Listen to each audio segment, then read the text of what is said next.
अस्सलाम वालेकुम 6th class. बेटा आज हम तर्जुमतुल कुरानिल मजीद में से सूरतुल फलक और सूरतुल नास पढ़ेंगे। इन दोनों सूरतों को मुअव्विज़ातैन कहते हैं। ये लेसन हमारा शुरू हो रहा है पेज नंबर 44 से और खत्म हो रहा है पेज नंबर 48 पर। तो आइए पहले सूरतुल फलक पढ़ते हैं। आऊज़ु बिल्लाहि मिनश शैतानिर रजीम, बिस्मिल्लाहिर रहमानिर रहीम। कुल आऊज़ु बिरब्बिल फलक मिन शर्रि मा खलक व मिन शर्रि गासिकिन इज़ा वक़ब व मिन शर्रि नफ़्फ़ासाति फ़िल उक़द व मिन शर्रि हासिदिन इज़ा हसद।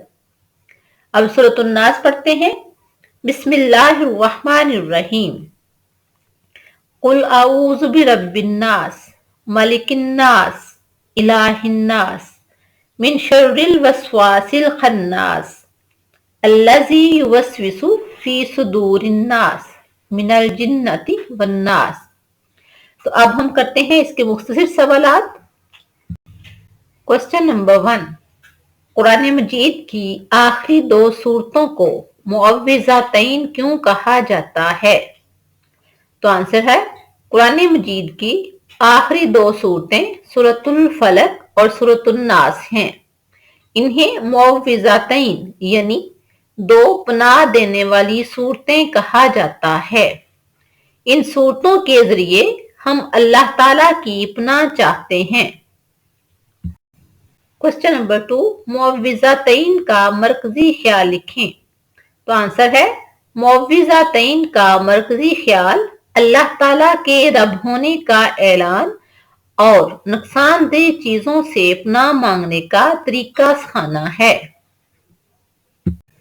क्वेश्चन नंबर 3, सूरतुल फलक में किन चीजों से पनाह मांगी गई है? तो आंसर है सूरतुल फलक में अंधेरी रात, जादू और हसद वगैरह की बुराई और नुकसान से अल्लाह ताला की पनाह मांगी गई है। क्वेश्चन नंबर 4, सबसे बड़ी ताकत किसकी है? तो इसका आंसर है सबसे बड़ी ताकत अल्लाह ताला की है। क्वेश्चन नंबर 5, सूरतुल नास में किन चीजों से पनाह मांगी गई है? तो इसका आंसर है सूरतुल नास में बुराई की तरफ बुलाने वाले इंसानों और जिन्नात से पनाह मांगी गई है। ये थे सूरतुल फलक और सूरतुल नास के शॉर्ट क्वेश्चन। नेक्स्ट लेक्चर में हम इंशाल्लाह इसके लॉन्ग क्वेश्चन करेंगे। अल्लाह हाफिज।